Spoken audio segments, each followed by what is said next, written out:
అతనికి కార్లు అంటే చాలా ఇష్టం. పైసా కూడా పెట్టుకుని ఒక చక్కని కారు కొనుక్కున్నాడు. మురిపంగా చూసుకుంటాడు, ప్రతిరోజు క్లీన్ చేస్తాడు. నాన్న క్లీన్ చేస్తున్నప్పుడు కొడుకు చిన్న పిల్లోడు వాడు కూడా వచ్చి నాన్నకు సహాయం చేస్తూ ఉండేవాడు. కారు క్లీన్ చేస్తున్న సమయంలో కొడుకేమో కారు మీద ఏదో గీతలు గీస్తా ఉన్నాడు. ఆ గీతలు గీస్తున్నప్పుడు తండ్రి కోపం వచ్చింది. తను బహుగా ప్రేమించే కారు మీద కొడుకు గీతలు గీస్తూ ఉంటే పక్కనే ఉన్నటువంటి ఒక రెంచి తీసుకుని గట్టిగా విసిరాడు. అదేమో ఆ పిల్లాడికి తగలకూడని చోట తగిలి ఒక్కసారిగా కుప్పగూలిపోయాడు. కుమారుడిని చేతిలో తీసుకుని గబగబా హాస్పిటల్ తీసుకెళ్లాడు. అదే కారులో హాస్పిటల్ తీసుకెళ్లి డాక్టర్ల ముందు కూర్చోబెడితే వాళ్ళు పరీక్షలు చేసి బయటకు వచ్చి, ఏమైందయ్యా, ఏం చేశావు? కోపంతో రెంచి ముఖం మీద కొట్టానండి, నా పిల్లోడు పడిపోయాడండి. ఒరే పాపిష్టోడా, ప్రేమించడం చేత కాకపోతే నీలాంటి వాడికి ఇలాంటి బంగారం కొడుకేంట, చేతులలో చంపేసుకున్నావు కదగా. ఆ మాట విన్నటువంటి భార్య అక్కడికక్కడే గుండె ఆగిపోయి చచ్చిపోయిందండి. కొడుకును పోగొట్టుకున్నాడు, భార్యను పోగొట్టుకున్నాడు, తలకే గోడకేసి కొట్టుకుంటున్నాడు.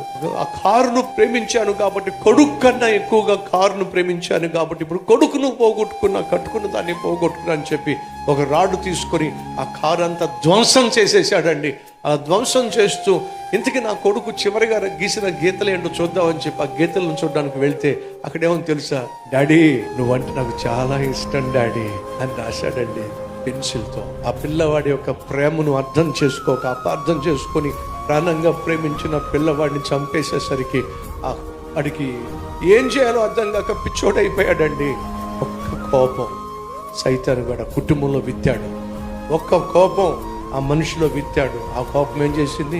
కుటుంబాన్ని కనుమరుగే విధంగా చేసింది. ఈ రోజు నీలో ఉన్న కోపం కావచ్చు, ఆవేశం కావచ్చు, అసూయ కావచ్చు, అపవిత్రత కావచ్చు, అక్రమ సంబంధం కావచ్చు, అక్రమ సంపాదన కావచ్చు, ఏ విత్తనానైతే సైతాన్ నీ జీవితంలో విత్తాడో అదే నిన్ను, నీ కుటుంబాన్ని సంపూర్ణంగా కనుమరుగు చేయబోతున్నాడు సైతాన్.